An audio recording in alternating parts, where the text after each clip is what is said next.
12 വർഷം കൂടുമ്പോൾ അമ്പലപ്പുഴ ശ്രീകൃഷ്ണസ്വാമി ക്ഷേത്രത്തിൽ നടക്കുന്ന പള്ളിപ്പാനയിലെ പ്രത്യേകത ശ്രീവലി ബിംബമോ മറ്റ് ബിംബങ്ങളോ പള്ളിപ്പന്തലിലേക്ക് എഴുന്നള്ളിക്കാറില്ല എന്നുള്ളതാണ്.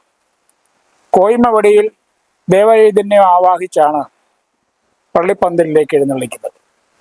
ആ കോയ്മവടിയെ സാക്ഷിയാക്കിക്കൊണ്ടാണ് വേലന്മാർ പള്ളിപ്പാനയുടെ ചടങ്ങുകൾ നടത്തുക. ദേവചൈതന്യം ആവാഹിക്കുന്ന കോയ്മവടി മേശാന്തിയാണ് പള്ളിപ്പന്തലിലേക്ക് എഴുന്നള്ളിക്കുക. സാധാരണഗതിയിൽ കോയ്മവടി ഉത്സവ ചടങ്ങുകളിലും അതേപോലെ പ്രതിഷ്ഠാസ്മാരക കലശ ദിവസങ്ങളിലും എടുക്കുന്നത് ക്ഷേത്രത്തിലെ കോയ്മസ്ഥാനിയാണ്.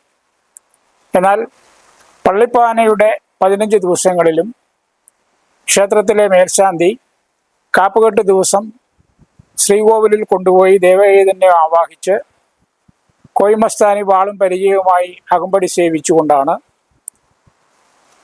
കോയ്മവടി എഴുന്നള്ളിക്കുക. ഇത് സൂക്ഷിക്കുന്നത് പടിഞ്ഞാറെ നടയിലുള്ള പ്രത്യേകമായ മുറിയിലാണ് കോയ്മവടി സൂക്ഷിക്കുന്നത്. പള്ളിപ്പാനയെ സംബന്ധിച്ചിടത്തോളം വ്യത്യസ്തങ്ങളായ 24 ചടങ്ങുകളാണ് ഈ കോയ്മവടിയെ സാക്ഷിയാക്കിക്കൊണ്ട് വേലസമുദായത്തിൽപ്പെട്ട ആളുകൾ അവിടെ അനുഷ്ഠിക്കുന്നത്. ആദ്യത്തെ ദിവസം കാപ്പ് കെട്ടിക്കഴിഞ്ഞാൽ കാപ്പ് കെട്ടുകഴിഞ്ഞ് പിറ്റേ ദിവസം രക്ഷാകലശ പൂജ, അതേപോലെ ഇടുപണ ബലി, തട്ടുബലി, അന്തിപ്പേക്കാവലേറൽ, ബ്രഹ്മം പുറപ്പാട്, ശാസ്താം പുറപ്പാട്, കാലം പുറപ്പാട്, പിന്നെ മറ്റ് കർമ്മങ്ങളെല്ലാം അനുഷ്ഠിച്ച് ഈ കോയ്മവടിയിൽ നിന്ന് കാപ്പ് അഴിച്ചതോടുകൂടിയാണ് പള്ളിപ്പാനയ്ക്ക് വിരാമം കുറിക്കുന്നത്. കോയ്മ എന്ന വാക്കിൻ്റെ അർത്ഥം അധികാരി എന്നാണ്. ദേവന്റെ ചടങ്ങുകൾക്ക് അകമ്പടി സേവിച്ചുകൊണ്ട് ദേവന്റെ ചടങ്ങുകൾ നടത്തുവാനുള്ള അധികാരം രാജഭരണകാലം മുതലേ കോയ്മസ്ഥാനിയിൽ നിക്ഷിപ്തമാണ്. മാത്രമല്ല ക്ഷേത്രത്തിലെ ചടങ്ങുകളുമായി ബന്ധപ്പെട്ടിട്ടുള്ള രേഖകൾ സൂക്ഷിക്കുവാനും അത് അനുസരിച്ചുള്ള ആ രേഖകൾ പറഞ്ഞിരിക്കുന്ന അല്ലെങ്കിൽ പടിത്തരത്തിൽ പറഞ്ഞിരിക്കുന്ന രീതിയിലുള്ള ചടങ്ങുകൾ നടത്തുവാൻ ഉത്തരവാദപ്പെട്ട വ്യക്തിയാണ് കോയ്മസ്ഥാനി. ആ കോയ്മസ്ഥാനി ഉത്സവാദി ചടങ്ങുകളിൽ എടുക്കുന്ന വടിയാണ്, സ്വർണം കെട്ടിയ വടിയാണ് കോയ്മവടി. ആ കോയ്മവടിയിലാണ് പള്ളിപ്പാന ദിവസങ്ങളിൽ ദേവചൈതന്യം ആവാഹിച്ച് ദേവനെ പള്ളിപ്പന്തലിലേക്ക് മേൽശാന്തി എഴുന്നള്ളിക്കുന്നു. പള്ളിപ്പാനയിലെ മുഖ്യ ചടങ്ങുകൾ എന്ന് പറയുന്നത് ഓത്തും മുറോത്തുമാണ്. പകൽ സമയത്ത് വേലസമുദായത്തിൽപ്പെട്ട പുരുഷന്മാർ ചെയ്യുന്ന ചടങ്ങിനെ ഓത്തെന്നും, വേലസമുദായത്തിൽപ്പെട്ട സ്ത്രീജനങ്ങൾ രാത്രിയിൽ നടത്തുന്ന ചടങ്ങിനെ മുറോത്തെന്നും പറയും. മുറത്തിൽ ഒരുക്കുകൾ നിരത്തി നടക്കുന്ന ചടങ്ങിനെയാണ് മുറോത്തെന്ന് പറയുമെങ്കിലും അതിന് മറുവോത്ത് എന്നൊരു വെർഷൻ കൂടിയുണ്ട്, ഒരു വ്യാഖ്യാനം കൂടിയുണ്ട്. മറുവോത്തെന്ന് പറയുന്നത് ഭാരതം കഥയിലെ നിഴൽക്കുത്ത് കഥയുമായി ബന്ധപ്പെട്ട ചരിത്രമാണ് അതിൽ പാടുക. ദുര്യോധനന്റെ കൽപ്പന പ്രകാരം മലയൻ പഞ്ചപാണ്ഡവരെയും പാഞ്ചാലിയെയും നിഴൽക്കുത്തി കൊല്ലുന്നതിന് വേണ്ടി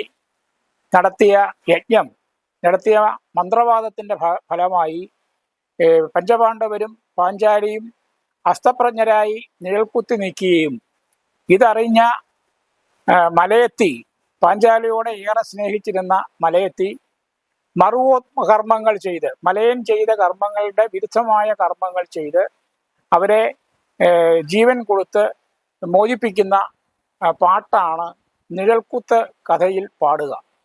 ആ മലയത്തി ചെയ്ത കർമ്മങ്ങളാണ്, അല്ലെങ്കിൽ മലയത്തിയുടെ പാണ്ഡവരോടും പാഞ്ചാലിയോടുമുള്ള സ്നേഹത്തിൻ്റെ പ്രതിഫലനമായി ചെയ്ത കഥയാണ് വേലത്തികൾ മുറോത്തിൽ പാടുന്നത്. അതുകൊണ്ടാണ് അതിന് മറുവോത്ത് എന്നൊരു പേര് കൂടെ വന്നിരിക്കുന്നത്. വള്ളിപ്പാനയുടെ ചരിത്രം മഹാവിഷ്ണുവിനുണ്ടായ ആലസ്യം തീർക്കുന്നതിന് വേണ്ടി ശ്രീപരമേശ്വരൻ വേലനായും ശ്രീപാർവതീദേവി വേലത്തിയായി അവതരിപ്പിച്ച് നടത്തിയ ചടങ്ങാണ് പള്ളിപ്പാന എന്നാണ് ഐതിഹ്യം. ദുർവാസാവ് മഹർഷിയുടെ ശാപത്താൽ മഹാവിഷ്ണുവിന് ആലസ്യം സംഭവിക്കുകയും ആ ആലസ്യത്തിൽ നിന്ന് മോചിതനാകാൻ വേണ്ടി സുബ്രഹ്മണ്യസ്വാമിയാണ് പള്ളിപ്പാന വിധിച്ചത്. എന്നാൽ പള്ളിപ്പാന നടത്തുവാൻ വേല സമുദായത്തിനാണ് അധികാരമെന്ന് ഇരിക്കെ എല്ലാ ലോകത്തും വേലന്മാരെ തപ്പി ദേവന്മാർ നടന്നിട്ടും വേലന്മാരെ കണ്ടെത്താൻ പറ്റാത്ത സാഹചര്യത്തിൽ ശ്രീപരമേശ്വരൻ തന്നെ വേലനായി അവതരിക്കുകയും ശ്രീപാർവതി ദേവി വേലത്തിയായും വന്നാണ് ആദ്യ പള്ളിപ്പാന നടക്കുന്നത്. പാലാഴി മഥനത്തിലൂടെ കിട്ടിയ അമൃത് ദേവന്മാരും അസുരന്മാരും തമ്മിൽ പങ്കിട്ട് എടുക്കാൻ വേണ്ടി ശ്രമിച്ചപ്പോൾ അത് അസുരന്മാർ തട്ടിക്കൊണ്ടുപോവുകയും അത് തിരികെ കിട്ടുന്നതിന് വേണ്ടി മോഹിനി വേഷം പൂണ്ട മഹാവിഷ്ണു അത് തട്ടിയെടുത്തതിൽ അസുരന്മാരുടെ ഗുരു ശപിച്ചപ്പോഴാണ് മഹാവിഷ്ണുവിന് ആലസ്യം സംഭവിച്ചത്. ആ ആലസ്യത്തിൽ നിന്ന് മോചിതനാക്കുന്നതിന് വേണ്ടിയാണ് ആദ്യമായി പള്ളിപ്പാന നടക്കുന്നത്. ശിവസ്തുതിയോടുകൂടിയാണ് വേലന്മാർ പള്ളിപ്പാന ചടങ്ങുകൾ തുടക്കം കൊടുക്കുക.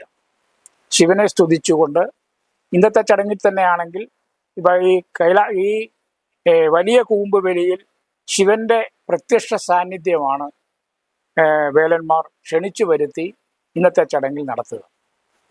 1966-ലും 78-ലും 90-ലും 2002-ലും 2014-ലും നടന്ന 5 പള്ളിപ്പാനകളിൽ പങ്കെടുത്ത് 6ാമത്തെ പള്ളിപ്പാനയിലാണ് ഞാൻ പങ്കെടുക്കുന്നത്.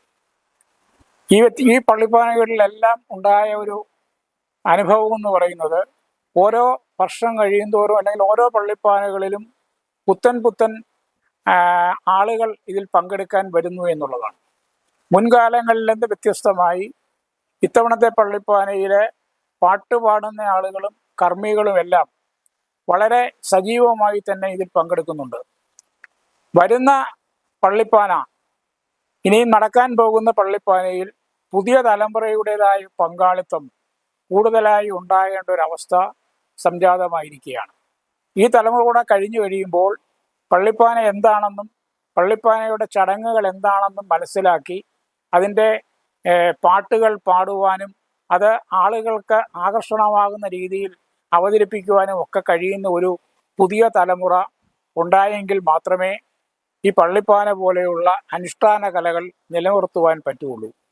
യഥാർത്ഥത്തിൽ ഇതൊരു പിന്നോക്ക വിഭാഗത്തിൻ്റെ അല്ലെങ്കിൽ വേല സമുദായത്തിൽപ്പെട്ട ആളുകളുടെ ഒരു കലാപ്രകടനം കൂടിയാണ്.